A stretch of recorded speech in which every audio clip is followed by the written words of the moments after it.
Of course I teach. Teaching is like it's my day job basically, you know. I teach locally here in Dallas, so I do a lot of teaching. I love to teach because I feel like I learn so much because people are so different. It doesn't matter who you are, how your brain is, how old you are. Um, my youngest student is 4, and I'm not sure how old my oldest student is. I don't ask people, maybe in 40s or 50s. But I have worked with people up in 70s and 80s, and those people are also great to work with. You know, um, it's neat how people at different ages have very different goals and very different mindsets of playing. A very young student, 4 or 5 years old, you're just trying to get them to be able to play a string, make a sound, fret a note and play it, play a rhythm, these types of things. So it's very challenging, but I like it. It's fun. And when they finally get to where they can play something that you've been working with them on for a while, it's really, really rewarding.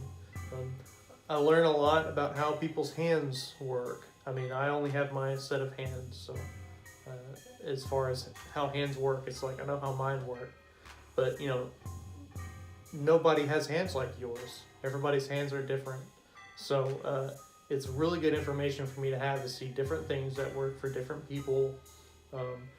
Some of the stuff I can apply to the way that I play, but a lot of it is just when I teach someone that has much longer fingers than I have, or I teach someone whose thumb works differently than mine. I'll have more advice to give them, and I'll be able to say, well, maybe try this or that. So I like teaching. I do also work with people online. I used to offer kind of video lessons like we do in like a video chat. But I think what would be better for me, and I think for most people that I talk to online, would be for a potential online student to simply make a recording of them playing a piece, or it even could be of an exercise or something, and then send it to me. I'll look at it and then make a video recorded response. I feel like that would be better.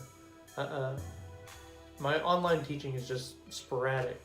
I don't have anyone who does like a weekly lesson or anything like that. And most people that have asked me about it are they're worried about playing for somebody, even a teacher. People even will say, "I would love to like take a lesson from you, but I'm too anxious." And I completely understand that. I'm also anxious, like on the other end. It's just like you don't know who you're gonna end up talking to, so it's anxious for me too. And I have a crappy internet connection where I live, so I feel like all those things considered, if you'd love to work with me online, I feel like the best way would be record a piece, send it to me in some kind of way, make an unlisted video on YouTube, so that way no one will know it's there, but I'll be able to look at it, and I'll do the same thing and send you back a response. That way, hopefully we take the anxiety out of it as much as we can.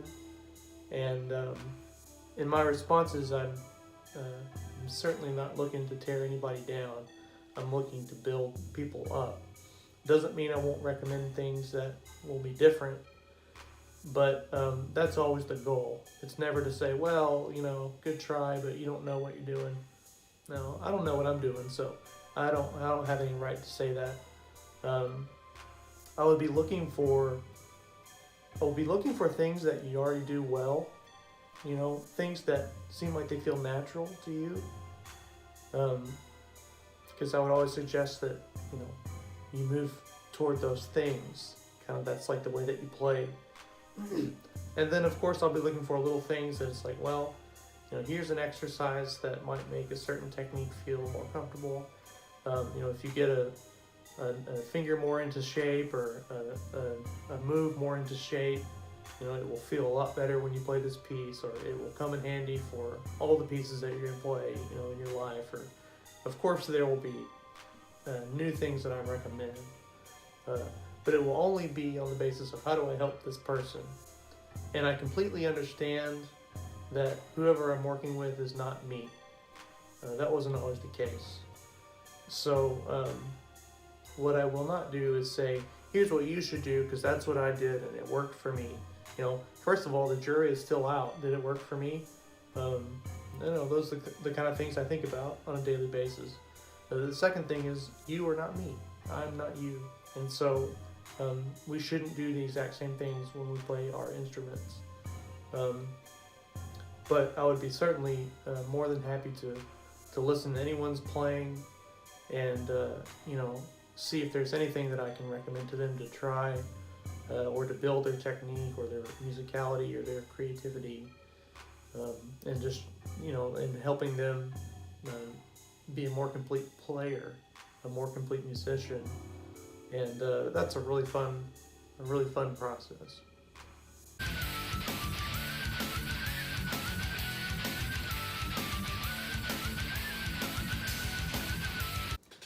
So I've been asked about this towel a few times.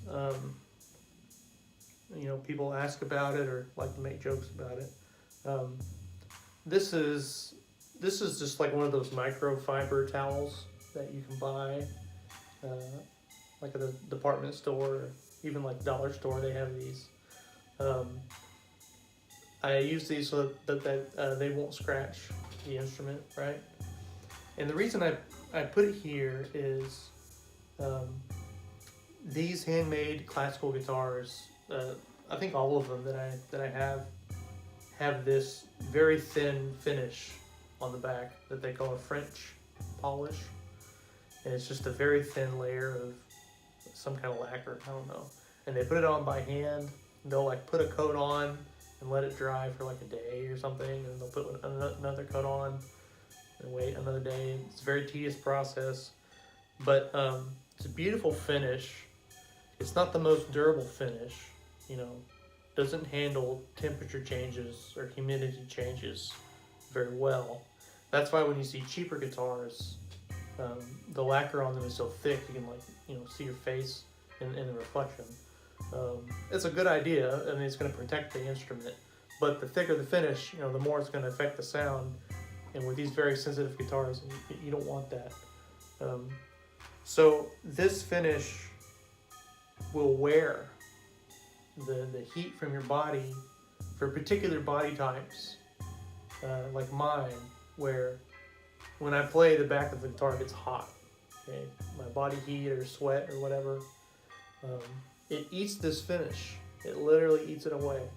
And I do know someone who they eat the finish away on their guitars a lot faster than I do even. And it's just like eventually people will get this huge just spot on the back of the guitar with no finish, and you can just see the wood. And that's when you need to be worried about your guitar, when something can seep into the wood, or it's exposed. That's when you need to have it refinished or whatever. So I don't want to have my guitar refinished every year or even every few years. So to avoid that, I just use this towel. So I don't double it over or anything. It's thick enough to protect it. I just put it on. Okay. Now any part of my chest or stomach that's touching the guitar has a towel between it and the guitar. When I'm playing for hours at a time, so like occasionally I'll do this, and it kind of like airs it out because the towel will be hot. Okay. It'll kind of air it out, so any humidity that was building up in there, okay, let it out, and then I'm good to go. That's why I use a towel. I wouldn't recommend it to everybody unless you're worried about this like I am. Like I don't want it to eat the finish away. If you're playing a cheaper instrument, then I don't think you need to worry about it. The finish on those guitars is so thick that you don't need to worry about it. This is Splenda. Splenda, you want to say hi? I guess she wanted to say hi. I've been in here for hours, and she wants to know what I'm doing. But that's why I wear the towel. That's why I play with the towel. since I started using it, I think it's become more of like a ritual for me. You know, I put on my sleeve and put on my towel, keep my footstool, and then I'm ready to go. So I always have one with me. I teach with one. I use one when I play. I probably don't use one when I perform. A lot of times I'm wearing a tie. So, Splenda.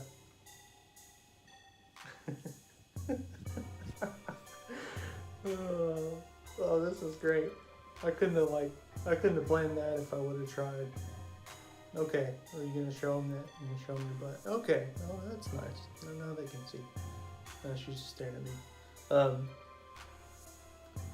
But anyway, when I perform, I usually wear a tie, so that's kind of another barrier between my stomach and the guitar. And if I don't have one for performance, it's okay. But when I make a recording, it's like I'm in my same area where I play, so I want all these things that I'm going to be using every day. So I don't really think of like, oh, I'm going to record, so now I'm going to do something different. I do the same things that I'm going to do every day. So I'm going to get the sleeve, I'm going to get my towel, and be ready to go.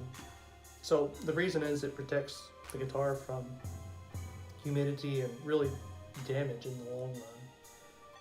But after that, it is a ritualistic thing for me to have the towel, and I feel very comfortable with it.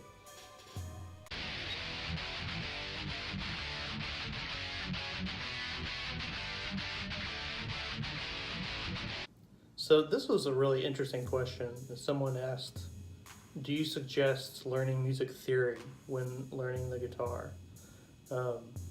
Such an interesting question. I won't pretend like I have the answer, but I do think it's something that you should definitely think about, consider, if you're going to learn an instrument. The short answer is probably at least some. I wouldn't say, yes, everyone has to learn theory a lot, or I wouldn't say, no, you don't need it. You're going to be somewhere in the middle. I would say, look at some theory, get your mind around some important general concepts, see if you can apply it to what you play, and then if there's an interest there, feed it, learn more theory. If there's not an interest there, then I wouldn't focus too heavily on it, but I would always be in tune for, something that you might need. In that instance, you would need to look at something theoretical, and you can use it as information. The people that I would recommend theory to are people that really like theory. The people that I wouldn't recommend it to are people that really don't like theory. If you really don't like it, you could benefit from some basic concepts. If you really like it, then go nuts. Learn theory. Apply it as much as you can. That'll be very beneficial for you. The more interesting thing to me, though, is the term music theory. When you say music theory, to me, what comes to mind is like spelling chords, scales, tonal areas, keys, structure, that type of thing, stuff you associate with music theory. What I forget to think about is the term itself, music theory. What is a theory? A theory is something that, you may or may not can prove to be true, right? It's theoretical. It's not literal. And that's what's really interesting to me. You can have a concept in music theory, and it's still a theory. The sounds might line up in a certain way so that you can say, these sounds spell a 1 chord, a major 1 chord. These sounds, after that, spell a major 4 chord. Okay? The next group of sounds spell a major 5 chord, right? But it's all a theory. Do they? They do theoretically. But do they actually? I don't know. It's up to you to decide. You can say, yes, the evidence is here that they spell these chords. This is what's happening. Or you can say, there's just not enough evidence that this is actually what it is. You can make a competing theory that it's actually something else.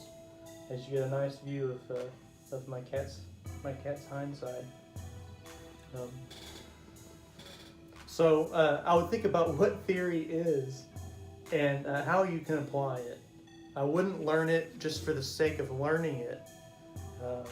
I would look very heavily into applying it to what you do. It really can help you look at music in different ways. It can give you new theories to explore. And that can be fun and very interesting. But I wouldn't suggest that anyone, just pound themselves with it if that is not a really enjoyable process. Kind of feel it out and see what you need, and then go from there.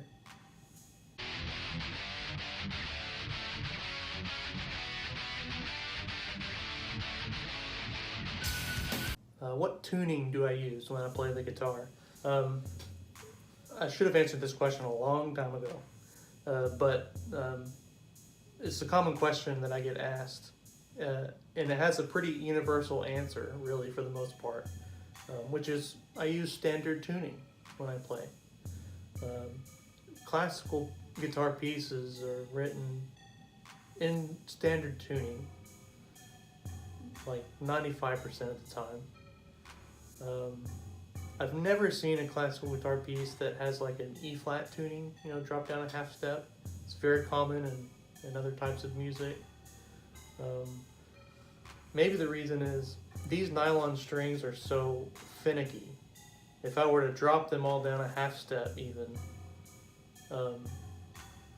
they would be so out of tune, and they'd have to sit there for a while before they adjusted to that tension. So you kind of want to leave your tuning where it is.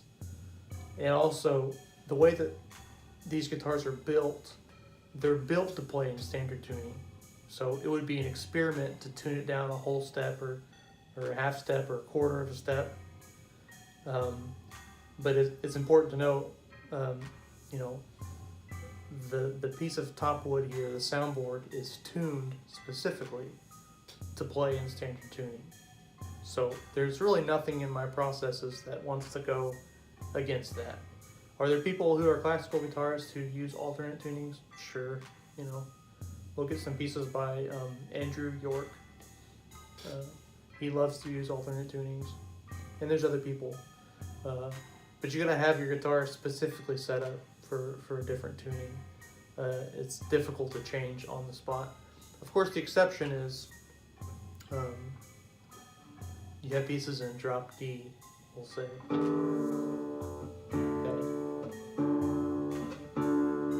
I have seen a fair amount of pieces for classical guitar in drop D. Going back to like 19th century, I think, they had pieces back then with a low D tuning. So when you tune your E down to D, it's still going to be finicky for a little while. And I've seen many a performance where someone will finish a piece in standard, okay, and the next piece they're going to play is in drop D, and they do this, and they go right down to it, and then they start to play. And you're going to see what will happen when you do that, okay? So they start to play. At first it sounds in tune, they keep playing, okay? And then after about 45 seconds, it starts to sound real out of tune. And the reason is, these steel-coated strings on nylon string guitar, they still have a nylon core. And that nylon core does not like to change tunings. So just give it 30, 40 seconds, and then, that's actually not too bad. But it is off.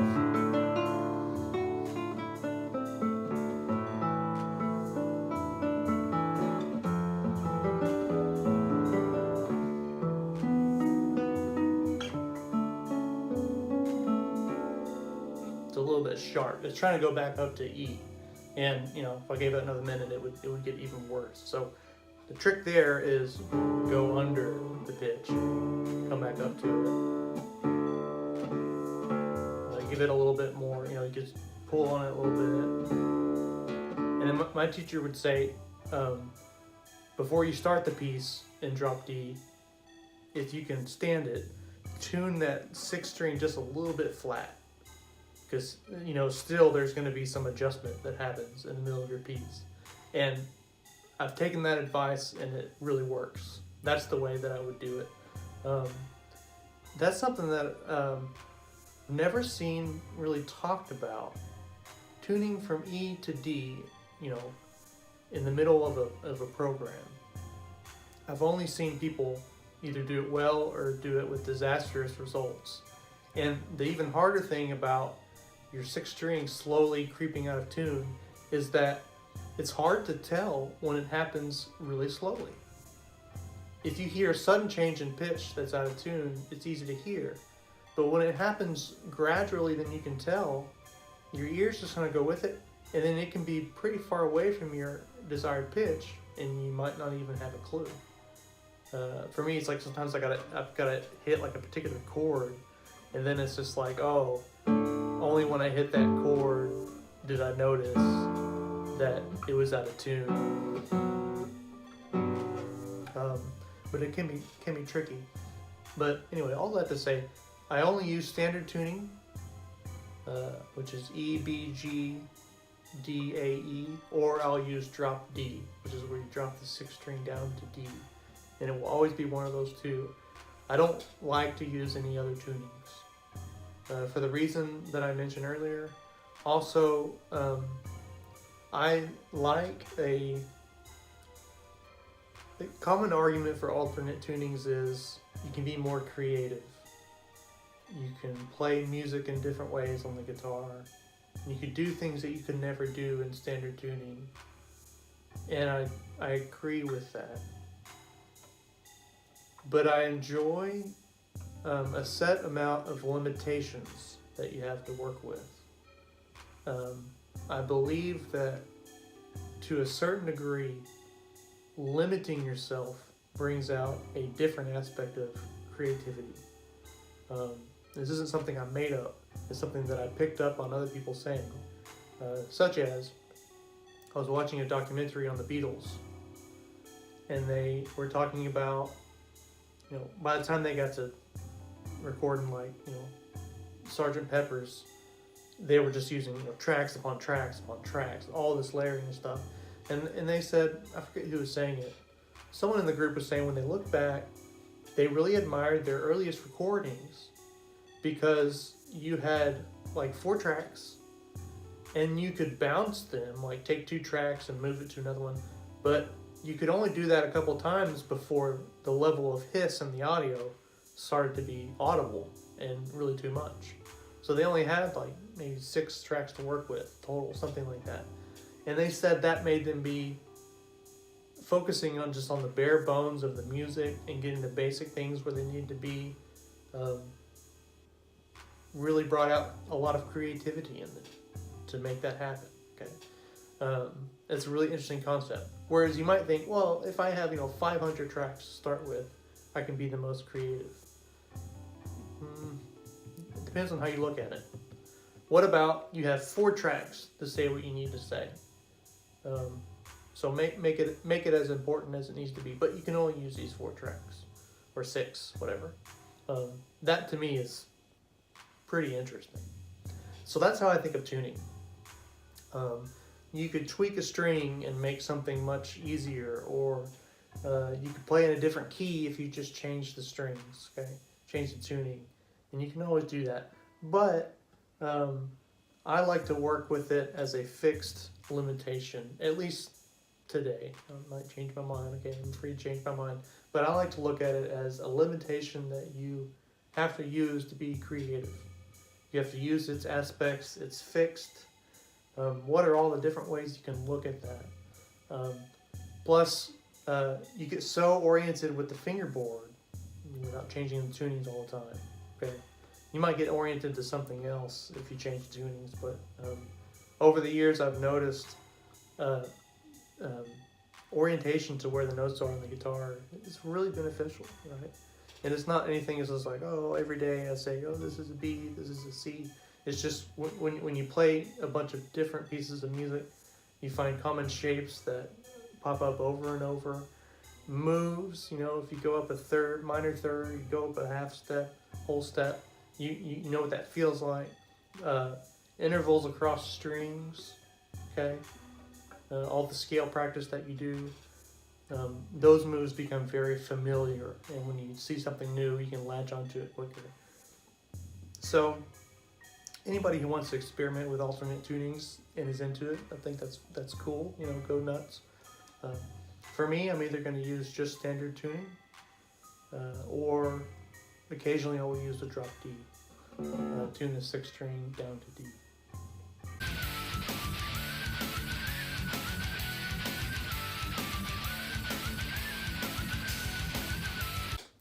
So this is another one of those things that I would read a comment or someone would mention, you know, that I did show off harmonics. And it's kind of laugh like, oh, that's funny. And then later on it would come up again, and then it would come up again. And not always in a negative way. A lot of people were very fascinated with playing harmonics with the plucking hand, as in they'd never seen that before. They'd always just play them with their fretboard hand, right? And I used to be like that too. I used to not know they existed. But it's been mentioned enough where people are just like, what is that technique? Or people are like, why would you do that? You're just trying to show off, because you could easily do them with your fretboard hand. This issue has come up enough where I'm like, well, I should probably talk about it. These are called, I don't know what they're called. Harmonics with your plucking hand. Plucking hand harmonics. Okay? Some people call them artificial harmonics, but I think it becomes a artificial harmonic when you make them like this. It's not an open string. Like this would still be a natural harmonic, wouldn't it? Because it happens naturally. But if I have to make one, then that's got to be artificial, I guess. I don't know. But they're called artificial harmonics, or right hand harmonics, or plucking hand harmonics. I'm not going to go over the technique because I've done that on my Patreon page in great detail. So if you want to become a patron, all that information is available to you, where I show you how to do the technique, how to practice it, and how to come up with harmonics in as many ways as I can think of. There's a lot of ways to play harmonics. Those are a very common technique for fingerstyle guitar. I used to be an only electric guitar player, so I only knew about harmonics, with fretboard hand. I basically knew how to play them in these positions, and maybe a few others, but never really even thought about anything up here. Didn't know it existed. And then when I started studying classical guitar in college, it's like really quick. Someone did something like this, and it just, I had the same reaction I think a lot of people have that I've heard from on YouTube, which is when you see this for the first time, when you see it and you hear the sound, your brain is just like, what was that? It doesn't make sense visually, and it's a really nice sound. So I had that same reaction. It's like someone did it. If you're a classical guitar teacher, you just kind of chuckle. It's just like, okay, you hear something cool. What was that? It's just kind of funny. It's a very common technique. So immediately I said, what was that?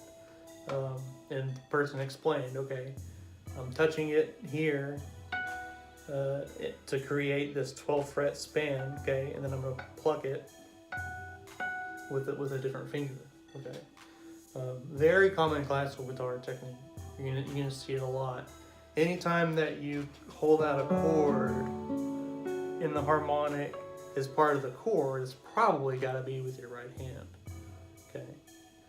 Or there's a piece where I wrote, how's it go? No. How's it go? something like that. Anyway, I don't know. If you're holding on a chord and there's a harmonic, then it's probably going to be with your right hand. Okay, you're fretting it here, but you make it with the right hand. It's a great technique. Of course, it works great for decoration, and I talk about this a lot on these videos on my Patreon page. But it's also great for creating like an independent voice, which is something that we can't get enough of on fingerstyle guitar, where you have one voice below it. Oops.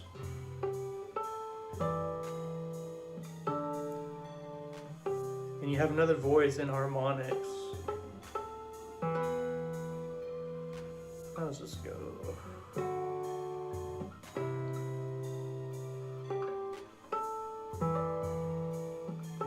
So you have two distinct sounds,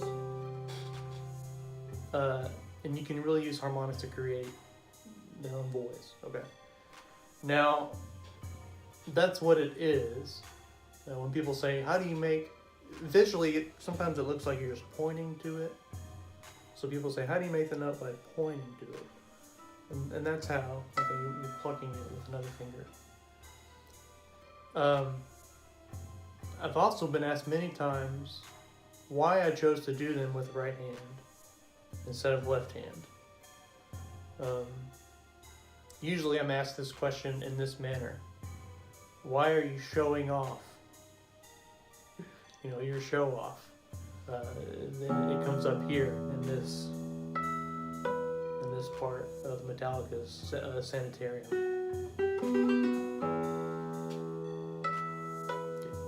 I do them right hand. And people commonly say, well, you know, Metallica does them left-handed, and you should have done them too. You're just showing off. And the answer to that is,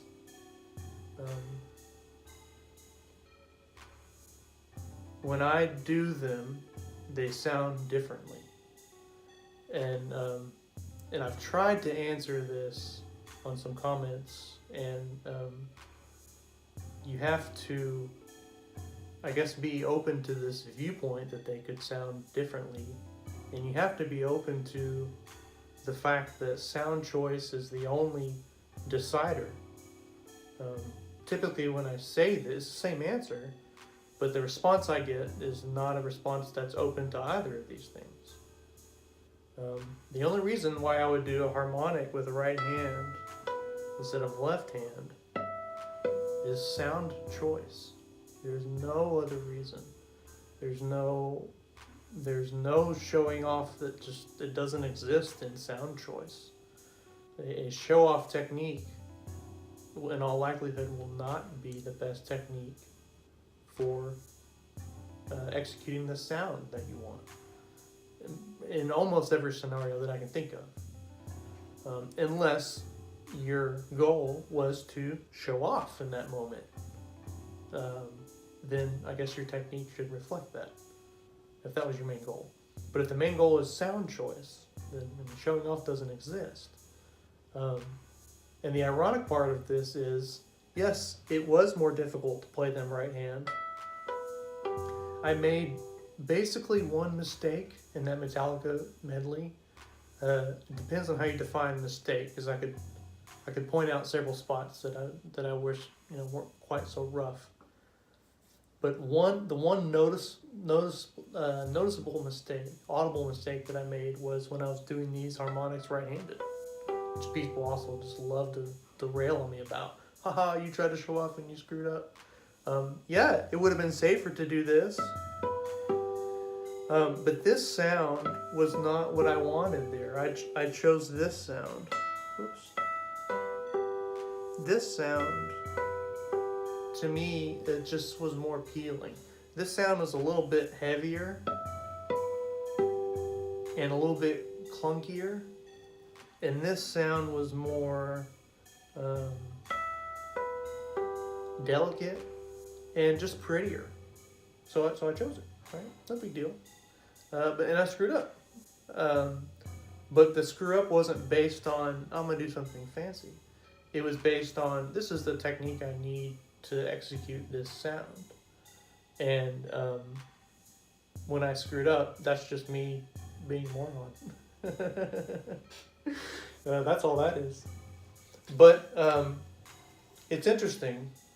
Usually, if I get asked, why did you use the show off harmonics?